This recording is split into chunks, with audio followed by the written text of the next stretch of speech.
Hello friends, नमस्कार, जय हिंद। स्वागत है आपका गवर्नमेंट एग्जाम प्रिपरेशन चैनल में। आज हम लोग देखने वाले हैं 30 अप्रैल 2023 के करंट अफेयर्स। चलिए शुरू करते हैं आज की क्लास। आप लोग हो जाइए तैयार। आज का पहला प्रश्न है, पीएम मोदी ने कहाँ पर नमो medical education and research institute का उद्घाटन किया है? हाल ही में प्रधानमंत्री नरेंद्र मोदी जी ने कहाँ पर नमो medical education and research institute का उद्घाटन किया है? दिल्ली में, मुंबई में, सिलवासा में या अहमदाबाद में? पहले प्रश्न का उत्तर हो जाएगा सी, यानी कि सिलवासा में जो है नमो medical education and research institute का क्या किया है? उद्घाटन किया है। तो ये है इंडिया का मैप, और इंडिया के मैप में आप लोग देख सकते हैं गुजरात के पास है दमन एंड दीव, दादरा नगर हवेली, उसमें एक शहर है सिलवासा, यहीं पे उद्घाटन मोदी जी ने किया है। एग्जाम की पॉइंट देख लेते हैं। प्रधानमंत्री नरेंद्र मोदी जी ने केंद्र शासित प्रदेश दादर और नगर हवेली और दमन और दीव में स्थित सिलवासा शहर में नमो medical education and research institute का क्या किया है? उद्घाटन किया है। प्रश्न संख्या 2 पे आते हैं, कौन कंपनी सीबीडीसी स्वीकार करने वाली पहली बीमा कंपनी बनी है? हाल ही में कौन ऐसी कंपनी है जो सीबीडीसी स्वीकार करने वाली पहली बीमा कंपनी बनी है? एलआईसी है, रिलायंस जनरल है, इनमें से कोई भी नहीं है या ऊपर के दोनों हैं? तो दूसरे प्रश्न का उत्तर हो जाएगा बी, यानी कि रिलायंस जनरल जो है सीबीडीसी स्वीकार करने वाली पहली बीमा कंपनी बनी है। रिलायंस जनरल इंश्योरेंस ने प्रीमियम भुगतान के लिए भारतीय रिजर्व बैंक यानी कि आरबीआई के central bank digital currency CBDC E रुपया को स्वीकार करने वाली पहली सामान्य बीमा कंपनी बनकर इतिहास रच दिया है। तो इस पॉइंट को आपको ध्यान रखना है। नोट पॉइंट 1 पे आते हैं, विश्व नृत्य दिवस कब मनाया जाता है? 29 अप्रैल को। विश्व नृत्य दिवस कब मनाया जाता है? 29 अप्रैल को। यह दिन नृत्य के कई लाभों को बढ़ावा देने, तनाव को दूर करने वाले रूपों में नृत्य को पहचानने, खुद को व्यक्त करने, खुशी मनाने एवं एक तरीका है और लोगों को एक साथ लाने वाली एक्टिविटी के लिए भी मनाया जाता है। तो इस दिवस को क्यों मनाया जाता है आप लोग यहाँ जान चुके हैं। दिवस इंपॉर्टेंट तो है ही है, उसका उद्देश्य क्या है ये मोस्ट इंपॉर्टेंट है, ये भी आपको जानना चाहिए। प्रश्न संख्या नोट पॉइंट 2 पे आते हैं, अंतर्राष्ट्रीय जैज दिवस 2023 30 अप्रैल। जैज दिवस भी जैज क्या है? ये भी एक प्रकार का क्या है? नृत्य ही है। संयुक्त राष्ट्र शैक्षिक, वैज्ञानिक और सांस्कृतिक संगठन यूनेस्को ने 30 अप्रैल को अंतर्राष्ट्रीय जैज दिवस के रूप में नामित किया है ताकि जैज और उसके राजनैतिक तरीके से दुनिया भर के लोगों को एकजुट करने को ध्यान को आकर्षित हो सके।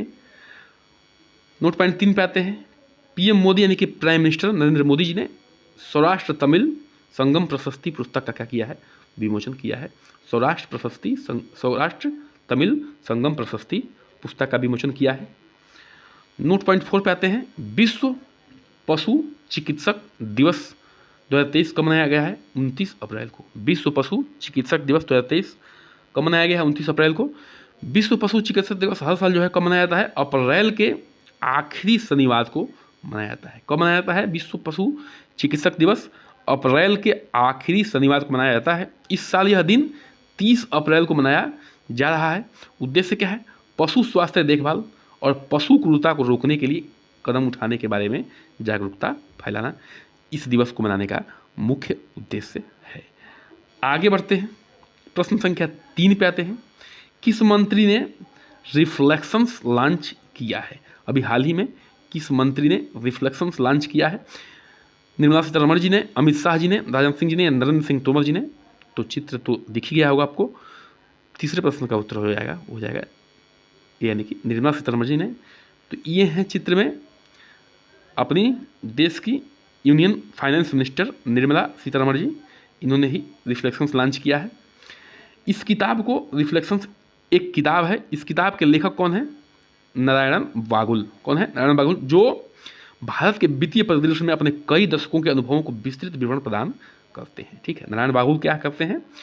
भारत के वित्तीय परिदृश्य में आने के दशकों, अपने कई दशकों से अनुभवों को विस्तृत वितरण प्रदान करते हैं, और इनका क्षेत्र जो है वित्तीय विभाग है, इसीलिए जो है फाइनेंस मिनिस्टर ने इसको क्या किया है?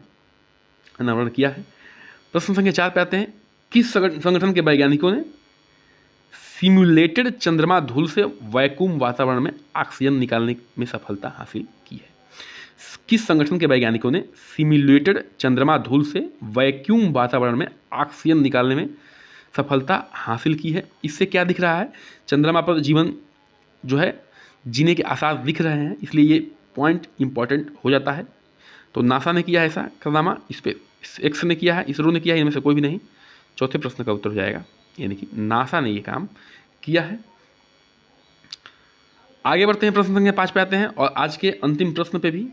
यूनियन बजट 2023-24 में किसकी संरक्षण के लिए मिस्टी योजना, ध्यान रखिएगा मोस्ट इंपॉर्टेंट क्वेश्चन है, मिस्टी योजना का शुभारंभ किया गया है। ठीक है, यूनियन बजट 2023-24 में किसकी संरक्षण के लिए मिस्टी योजना का शुभारंभ किया गया है? जंगल की सुरक्षा के लिए, मैंग्रोव की या नदियों की, इनमें से कोई भी नहीं। मैंग्रोव भी एक प्रकार का जंगल ही होता है, तो 5वें का प्रश्न का उत्तर हो जाएगा, लेकिन स्पेशल जंगल होता है बी, यानी कि मैंग्रोव की सुरक्षा के लिए मिस्टी योजना जो है शुभारंभ की गई है।